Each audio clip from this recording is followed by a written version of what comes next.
ಶ್ರೀ ಮಹಾಗಣಾಧಿಪತಿಗೆ ನಮಃ. ಗುರುಭ್ಯೋ ನಮಃ. ನಮಸ್ಕಾರ. ನಾನು ದಿವ್ಯಾ ಸುಬ್ರಹ್ಮಣ್ಯ.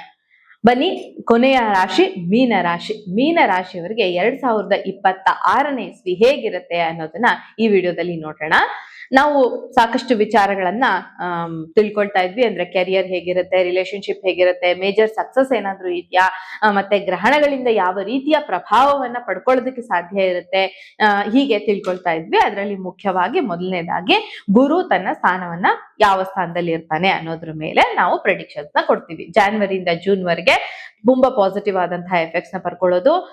ನೀವು ಮನೆಯಲ್ಲಿ ಏನಾದ್ರೂ ಇಂಪ್ರೂವ್ಮೆಂಟ್ ಮಾಡ್ಬೇಕು ಅಂತ ಅಂದ್ರೆ ಮಾಡ್ಬೋದು, ಪ್ರಾಪರ್ಟಿ ತಗೊಳ್ಬಹುದು, ತಾಯಿಯ ಸಪೋರ್ಟ್ ನ ಪಡ್ಕೊಂಡು ಎಲ್ಲ ಕೆಲಸಗಳನ್ನ ಮಾಡ್ಬೋದು, ಎಮೋಷನಲ್ ಸ್ಟೆಬಿಲಿಟಿ ಇರುತ್ತೆ. ಲೋಯರ್ ಎಜುಕೇಶನ್ ಅಲ್ಲಿ ಕೂಡ ನಿಮ್ಮ ಮಕ್ಕಳು ಸಕ್ಸಸ್ ನ ಅನುಭವಿಸೋದಕ್ಕೆ ಅವಕಾಶ ಇರುತ್ತೆ. ಆದ್ರೆ ಚಾಲೆಂಜಸ್ ಏನ್ ಬರುತ್ತೆ ಅಂದ್ರೆ ಒಂದು ಮನೆಯ ಒಂದು ರೆಸ್ಪಾನ್ಸಿಬಿಲಿಟೀಸ್ ಜಾಸ್ತಿ ಆಗುತ್ತೆ. ಹಾಗೆ ಮನೆಗೋಸ್ಕರ ಖರ್ಚುಗಳು ಕೂಡ ಈ ಸಮಯದಲ್ಲಿ ಹೆಚ್ಚಾಗಿರುತ್ತೆ ಮೀನ ರಾಶಿಯವರಿಗೆ ಅಂತ ಹೇಳ್ಬಹುದು. ಇನ್ನು ಜೂನ್ 2ರ ನಂತರ ತನ್ನ ಸ್ಥಾನವನ್ನ ಬದಲಾವಣೆ ಮಾಡಿ ಗುರು ಪಂಚಮ ಸ್ಥಾನಕ್ಕೆ ಹೋಗ್ತಾನೆ, 5th ಹೌಸ್ಗೆ ಮೂವ್ ಆಗ್ತಾನೆ. ಆವಾಗ ಮೇಜರ್ ಬ್ಲೆಸ್ಸಿಂಗ್ಸ್ ಸಿಗುತ್ತೆ ಗುರುವಿನಿಂದ. ಕ್ರಿಯೇಟಿವಿಟಿ ಪೀಕ್ ಅಲ್ಲಿ ಇರುತ್ತೆ ಅಂತ ಹೇಳ್ಬೋದು. ಲವ್ ಲೈಫ್ ಇಂಪ್ರೂವ್ ಆಗುತ್ತೆ, 5ನೇ ಮನೆ ಲವ್ ಲೈಫ್ ನ ಹೌಸ್. ಹಾಗೇನೆ ಚೈಲ್ಡ್ ಬರ್ತ್ ಗೆ ಕೂಡ ಅವಕಾಶ ಇರುತ್ತೆ. ಎಜುಕೇಶನ್ ಅಲ್ಲಿ ಸಕ್ಸಸ್ ಆಗೋದಕ್ಕೆ ಅವಕಾಶ ಇರುತ್ತೆ. ಟೀಚಿಂಗ್ ಫೀಲ್ಡ್ ನಲ್ಲಿ, ಕೋಚಿಂಗ್ ಅಲ್ಲಿ, ಗೈಡೆನ್ಸ್ ಮಾಡುವಂತ ಫೀಲ್ಡ್ ಅಲ್ಲಿ ಇರೋರಿಗೆ ತುಂಬಾ ಒಳ್ಳೆಯದು. ಮತ್ತೆ ಒಂದು ದೊಡ್ಡ ಮಟ್ಟದ ನಾಲೆಡ್ಜ್, ವಿಸ್ಡಮ್ ನ ಪಡ್ಕೊಳ್ಳೋದಕ್ಕೆ ಅವಕಾಶ ಇರುವಂತಹ ಸಮಯ ಅದು ಅಂತ ಹೇಳ್ಬಹುದು. ಶನಿ ಲಗ್ನ ಅಥವಾ ರಾಶಿಯಲ್ಲೇ ಇರೋದ್ರಿಂದ ಪರ್ಸನಾಲಿಟಿ ನೀವು ಚೇಂಜ್ ಮಾಡ್ಕೊಳ್ಬೇಕಾಗತ್ತೆ. ಒಂಥರ ಹೆವಿ ರೆಸ್ಪಾನ್ಸಿಬಿಲಿಟೀಸ್ ನಿಮ್ ಮೇಲೆ ಇರುತ್ತೆ. ಮೆಚುರಿಟಿನ ತಂದ್ಕೊಳ್ಬೇಕು, ಡಿಸಿಪ್ಲಿನ್ ನ ಪಡ್ಕೊಳ್ಬೇಕಾಗತ್ತೆ. ಮತ್ತೆ ಹೆಲ್ತ್ ವಿಚಾರದಲ್ಲಿ ಕೂಡ ನೀವು ತುಂಬಾ ಕೇರ್ಫುಲ್ ಆಗಿ ಈ ಸಮಯದಲ್ಲಿ ಇರ್ಬೇಕಾಗತ್ತೆ. ಹಾಗೇನೆ ಲೈಫ್ ಲೆಸನ್ಸ್ ನ ಕಲ್ತ್ಕೊಳ್ಳೋ ಅಂತಹ ವರ್ಷ ಇದು ಅಂತ ಹೇಳ್ಬೋದು. ಈ ವರ್ಷ ಪೂರ್ತಿ ಅದೇ ಜಾಗದಲ್ಲಿ ಇರುವಂತಹ ಒಂದು ಶನಿಯ ಪೊಸಿಷನ್ ಇಂದ ನೀವು ನಿಮ್ಮ ಲೈಫ್ ನಲ್ಲಿ ಮೇಜರ್ ಆದಂತಹ ಡಿಸಿಷನ್ಸ್ ನ ತಗೊಳ್ಬೇಕಾಗತ್ತೆ, ಲೈಫ್ ನ ಟ್ರಾನ್ಸ್ಫರ್ಮೇಶನ್ ಮಾಡ್ಕೊಳ್ಳೋದಕ್ಕೆ ಅಂತ ಹೇಳ್ಬೋದು.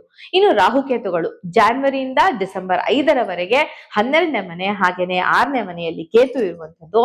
12ನೇ ಮನೆಯಲ್ಲಿ ರಾಹುವಿನ ಈ ಪ್ಲೇಸ್ಮೆಂಟ್ ಏನಿದೆ ಇದು ತುಂಬಾ ಒಳ್ಳೇದು. ಯಾವ್ದಕ್ಕಪ್ಪ ಅಂತ ಹೇಳಿದ್ರೆ ಫಾರಿನ್ ಟ್ರಾವೆಲಿಂಗ್ಗೆ, ಸ್ಪಿರಿಚುವಲ್ ರಿಫ್ರೆಶ್ಮೆಂಟ್ ಅಥವಾ ಸ್ಪಿರಿಚುವಲ್ ರಿಟ್ರೀಟ್ ಪಡ್ಕೊಳ್ಳೋದಕ್ಕೆ, ಸ್ಲೀಪ್ ಡಿಸಾರ್ಡರ್ಸ್ ಆಗೋದಕ್ಕೆ ಅವಕಾಶ ಇರುತ್ತೆ. ಎಕ್ಸ್ಪೆನ್ಸಸ್ ಇನ್ಕ್ರೀಸ್ ಆಗುತ್ತೆ.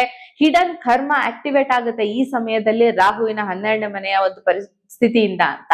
ಕೇತು 6ನೇ ಮನೆಯಲ್ಲಿ ಇದ್ರೆ ಎನಿಮೀಸ್ ಜಾಸ್ತಿ ಆಗ್ತಾರೆ. ಹಾಗೇನೆ ಹೆಲ್ತ್ ಇಶ್ಯೂಸ್ ಬರೋದಕ್ಕೆ ಅವಕಾಶ ಇರುತ್ತೆ. ಮತ್ತೆ ಇಂಟರ್ನಲ್ ಸ್ಟ್ರಗಲ್ಸ್, ನಿಮ್ಮ ಒಳಗಡೆನೆ ನೀವು ತುಂಬಾ ಸ್ಟ್ರಗಲ್ ಮಾಡ್ತಾ ಇರ್ತೀರಾ, ಇದು ಸರಿನಾ ಇದು ತಪ್ಪಾ ಅಂತ ಹೇಳಿ. ಡಿಸೆಂಬರ್ 5ರ ನಂತರ ರಾಹು ಮಕರ ರಾಶಿಗೆ 11ನೇ ಮನೆಗೆ, ಕೇತು 5ನೇ ಮನೆಗೆ ಬರ್ತಾರೆ. ಈ ಸಮಯದಲ್ಲಿ ಇನ್ಕಮ್ ಇನ್ಕ್ರೀಸ್ ಆಗುತ್ತೆ, ಹೊಸ ನೆಟ್ವರ್ಕ್ ಬಿಲ್ಡ್ ಆಗುತ್ತೆ, ಸೋಷಿಯಲ್ ರಿಕನೆಕ್ಷನ್ ಆಗುತ್ತೆ, ಲಾಂಗ್ ಟರ್ಮ್ ಗೋಲ್ಸ್ ಆಕ್ಟಿವೇಟ್ ಆಗೋದಕ್ಕೆ ಅವಕಾಶ ಇರುತ್ತೆ. ಆದ್ರೆ ಪಂಚಮದಲ್ಲಿರುವಂತಹ ಕೇತು ಎಮೋಷನಲ್ ಡಿಟ್ಯಾಚ್ಮೆಂಟ್ ನ ಕೊಡ್ತಾನೆ, ಲವ್ ಲೈಫ್ ನ ಡಿಟ್ಯಾಚ್ಮೆಂಟ್ ನ ಕೊಡ್ತಾನೆ, ಚೈಲ್ಡ್ ಬರ್ತ್ ರಿಲೇಟೆಡ್ ಪ್ರಾಬ್ಲಮ್ಸ್ ನ ಕೊಡೋದಕ್ಕೆ ಅವಕಾಶ ಇರುತ್ತೆ. ಎಲ್ಲ ರೀತಿಯ ಅಟ್ಯಾಚ್ಮೆಂಟ್ಸ್ ನ ಕಡಿಮೆ ಮಾಡುವಂತಹ ಟೈಮ್ ಇದು ಅಂತ ಹೇಳ್ಬೋದು, ಕೇತುವಿನ 5ನೇ ಮನೆಯ ಒಂದು ಪ್ರವೇಶದಿಂದ ಅಂತ ಹೇಳ್ಬೋದು. ಇನ್ನು 4ನೇ ತಾರೀಕು ಒಂದು ಎಕ್ಲಿಪ್ ಆಗುತ್ತೆ, ಒಂದು 12ನೇ ತಾರೀಕು ಫೆಬ್ರವರಿ ಒಂದೇ. ಈ ಟೈಮ್ ಅಲ್ಲಿ ಎಮೋಷನಲಿ ನೀವು ತುಂಬಾ ಸ್ಟ್ರಾಂಗ್ ಆಗಿರ್ಬೇಕಾಗತ್ತೆ. ಮತ್ತೆ ಫಾರಿನ್ ರಿಲೇಟೆಡ್ ವಿಚಾರಗಳಲ್ಲಿ ತುಂಬಾ ಕಾನ್ಸಂಟ್ರೇಟ್ ಮಾಡ್ಬೇಕಾಗತ್ತೆ. ಎಕ್ಸ್ಪೆನ್ಸಸ್ ಜಾಸ್ತಿ ಆಗೋದಕ್ಕೆ ಅವಕಾಶ ಇರುತ್ತೆ. ಫಾರಿನ್ ಟ್ರಾವೆಲ್ಗೆ ಅಡೆತಡೆಗಳು ಅಂತ ಹೇಳ್ಬೋದು. ಇನ್ನು 3rd ಮೇ ಒಂದು ಟ್ರಾನ್ಸಿಟ್ ಇದೆ. ಆ ಸಮಯದಲ್ಲಿ ರಿಲೇಶನ್ಶಿಪ್ ನ ಒಂದು ಟ್ರಾನ್ಸ್ಫರ್ಮೇಶನ್, ಮ್ಯಾರೇಜ್, ಬಿಸ್ನೆಸ್ ಇದ್ರ ರಿಲೇಟೆಡ್ ವಿಚಾರದಲ್ಲಿ ಒಂದು ಟ್ರಾನ್ಸಿಟ್ ಬರೋದಕ್ಕೆ ಅವಕಾಶ ಇರುತ್ತೆ. ಅಂದ್ರೆ ಚೇಂಜಸ್ ಗಳಾಗ್ತಾ ಹೋಗ್ತವೆ ಈ ಪ್ರತಿ ಸಾರಿ ಎಕ್ಲಿಪ್ಸ್ ಗಳು, ಪ್ರತಿ ಸಾರಿ ಒಂದು ಗ್ರಹಣಗಳಾದಾಗ ಅಂತ. ಇನ್ನು 12ನೇ ತಾರೀಕು ಆಗಸ್ಟ್ ಜಾಬ್ ಪ್ರೆಷರ್ ಜಾಸ್ತಿ ಇರುತ್ತೆ ಅವತ್ತಾಗುವಂತಹ ಗ್ರಹಣದಿಂದ ಅಂತ ಹೇಳ್ಬೋದು. ಇನ್ನು 28ನೇ ತಾರೀಕು ಒಂದು ಲೂನಾರ್ ಎಕ್ಲಿಪ್ಸ್ ಇದೆ, ಅಂದ್ರೆ ಚಂದ್ರಗ್ರಹಣ ಇದೆ. ಅದು ಮೀನದಲ್ಲೇ ಆಗ್ತಿರುವಂತದ್ದು. Emotional cleansing ಮಾಡ್ಕೊಳ್ಬೇಕಾಗುತ್ತೆ. ನೀವು ಹೆಲ್ತ್ ಸೆನ್ಸಿಟಿವ್ ಆಗಿರುತ್ತೆ. ಲೈಫ್ ನ ಒಂದು ಡೈರೆಕ್ಷನ್ ಬದಲಾಗೋದಕ್ಕೆ ಕೂಡ ಈ ಸಮಯದಲ್ಲಿ ಚಾನ್ಸ್ ಇರುತ್ತೆ ಅಂತ ಹೇಳ್ಬಹುದು. ಇನ್ನು ಕೆರಿಯರ್ ವಿಚಾರಕ್ಕೆ ಬಂದಾಗ ಜಾನ್ವರಿಯಿಂದ ಜೂನ್ ವರೆಗೆ ಸ್ಟೇಬಲ್ ಪ್ರೋಗ್ರೆಸ್ ಇರುವಂತಹ ಸಮಯ ಇದು ಅಂತ ಹೇಳ್ಬೋದು. ಮನೆಗೆ ಸಂಬಂಧಿಸಿದಂತಹ ವರ್ಕ್, ಮನೆಗೆ ಸಂಬಂಧಿಸಿದಂತಹ ಕೆಲಸಗಳು, ಎಜುಕೇಶನ್, ಕೌನ್ಸಿಲಿಂಗ್ ನಲ್ಲಿ ಇರೋರ್ಗೆ ಬೆನಿಫಿಟ್ಸ್ ಆಗೋದಕ್ಕೆ ಅವಕಾಶ ಇರುತ್ತೆ. ಜೂನ್ ಇಂದ ಡಿಸೆಂಬರ್ ವರೆಗೆ ಟೀಚಿಂಗ್, ಗೈಡೆನ್ಸ್, ಹೀಲಿಂಗ್ ಈ ಫೀಲ್ಡ್ ಅಲ್ಲಿ ಇರೋರ್ಗೆ ಒಳ್ಳೇದು. ಲೀಡರ್ಶಿಪ್ ಕ್ವಾಲಿಟೀಸ್ ಜಾಸ್ತಿ ಆಗುತ್ತೆ, ನಾಲೆಡ್ಜ್ ಬೆನಿಫಿಟ್ಸ್ ಜಾಸ್ತಿ ಆಗುತ್ತೆ. ಈ ಸಮಯದಲ್ಲಿ ನಿಮ್ಮಲ್ಲಿರುವಂತಹ ನಾಲೆಡ್ಜ್ ನ ಜನ ಒಂದು ಕನ್ಸಿಡರ್ ಮಾಡ್ತಾರೆ, ಅದನ್ನ ಕನ್ಸಿಡರ್ ಮಾಡಿ ಅದನ್ನ ಉಪಯೋಗಿಸ್ಕೊಳ್ತಾರೆ ಅಂತ ಹೇಳ್ಬೋದು. ಇನ್ನು ಈ ಸಮಯದಲ್ಲಿ ಫೈನಾನ್ಸಸ್ ವಿಚಾರಕ್ಕೆ ಬಂದಾಗ ಎಕ್ಸ್ಪೆನ್ಸಸ್ ವರ್ಷದ ಮಧ್ಯದವರೆಗೆ ಎಕ್ಸ್ಪೆನ್ಸಸ್ ತುಂಬಾ ಜಾಸ್ತಿ ಇರುತ್ತೆ. ಆ ನಂತರ ಆ ಎಕ್ಸ್ಪೆನ್ಸಸ್ ನ ನೀವು ಕಂಟ್ರೋಲ್ ಮಾಡೋದಕ್ಕೆ ಅವಕಾಶ ಇರುತ್ತೆ ಅಂತ ಹೇಳ್ಬೋದು. ಇನ್ನು ಲವ್ ಅಂಡ್ ಮ್ಯಾರೇಜ್ ವಿಚಾರಕ್ಕೆ ಬಂದಾಗ ನೀವು ರೊಮ್ಯಾಂಟಿಕ್ ಆದಂತಹ ಫೀಲಿಂಗ್ಸ್ ನ ಜೂನ್ ನಂತರ ಪಡ್ಕೊಳ್ಳೋದಕ್ಕೆ ಅವಕಾಶ ಇರುತ್ತೆ. ಲವ್ ಲೈಫ್ ತುಂಬಾ ಚೆನ್ನಾಗಿರುತ್ತೆ. ನಿಮ್ಮ ಕಾರ್ಮಿಕ್ ಪಾರ್ಟ್ನರ್ಸ್ ಅಂತ ಏನ್ ಹೇಳ್ತಾರೆ, ನಿಮ್ಮ ಸೋಲ್ಮೇಟ್ ಅಂತ ಏನ್ ಹೇಳ್ತಾರೆ, ಅವರು ನಿಮ್ ಲೈಫ್ ಒಳಗೆ ಬರೋದಕ್ಕೆ ಅವಕಾಶ ಇರುತ್ತೆ. ಎಮೋಷನಲ್ ಸೆನ್ಸಿಟಿವಿಟಿ ಜಾಸ್ತಿ ಆಗುತ್ತೆ.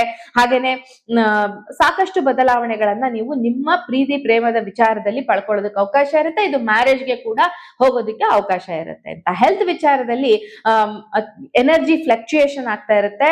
ಸ್ಟ್ರೆಸ್ ಸ್ವಲ್ಪ ಜಾಸ್ತಿ ಇರುತ್ತೆ. ಸ್ಲೀಪ್ ಇಶ್ಯೂಸ್ ಬರೋದಕ್ಕೆ ಅವಕಾಶ ಇರುತ್ತೆ.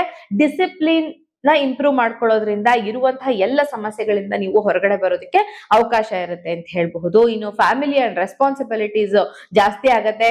ನಿಮ್ಮ ತಾಯಿಯ ಹೆಲ್ತ್ ಬಗ್ಗೆ ನೀವು ಹೆಚ್ಚು ಫೋಕಸ್ ನ ಮಾಡ್ಬೇಕಾಗತ್ತೆ. ಪ್ರಾಪರ್ಟಿಗಳನ್ನ ತಗೊಳ್ಬೇಕು ಅಂತಿದ್ರೆ ಶ್ರಮ ಪಟ್ಟು ಸರಿಯಾಗಿ ಪೇಪರ್ಸ್ ಎಲ್ಲ ಕರೆಕ್ಟ್ ಆಗಿದೆಯಾ ಅಂತ ಒಂದ್ಸರಿ ರೀಕನ್ಸಿಡರ್ ಮಾಡಿಸಿ ಸರಿಯಾಗಿ ಚೆಕ್ ಮಾಡ್ಕೊಂಡು ನೀವು ಪ್ರಾಪರ್ಟಿಗಳನ್ನ ತಗೊಳ್ಬೇಕಾಗತ್ತೆ ಅಂತ. ಸೊ ಇದಾಗಿತ್ತು ಮೀನ ರಾಶಿಯವರ 2026 ವರ್ಷ ಭವಿಷ್ಯ. ನಿಮ್ಗೆ ಈ ವಿಡಿಯೋ ಇಷ್ಟ ಆದ್ರೆ ಲೈಕ್ ಮಾಡಿ, ಶೇರ್ ಮಾಡಿ. ಹಾಗೇನೆ ಇನ್ನ ಮುಂದಿನ ವಿಡಿಯೋಗಳಲ್ಲಿ ನಾನು ಬೇರೆ ಬೇರೆ ರಾಶಿಯವರು ಯಾವ ಯಾವ ರೀತಿಯ ಪರಿಹಾರಗಳನ್ನ ಮಾಡ್ಕೊಳ್ಬೇಕು ಅನ್ನೋದನ್ನ ಕೂಡ ತಿಳಿಸ್ತೀನಿ. ಅದನ್ನ ಕೂಡ ನೋಡಿ ಆ ಪರಿಹಾರಗಳನ್ನ ಮಾಡ್ಕೊಂಡು ನಿಮ್ಮ ಲೈಫ್ ನಲ್ಲಿ ಸಾಕಷ್ಟು ಬದಲಾವಣೆಗಳನ್ನ ಮಾಡ್ಕೊಳ್ಳೋದಕ್ಕೆ ಅವಕಾಶ ಇರುತ್ತೆ. ನಮಸ್ಕಾರ.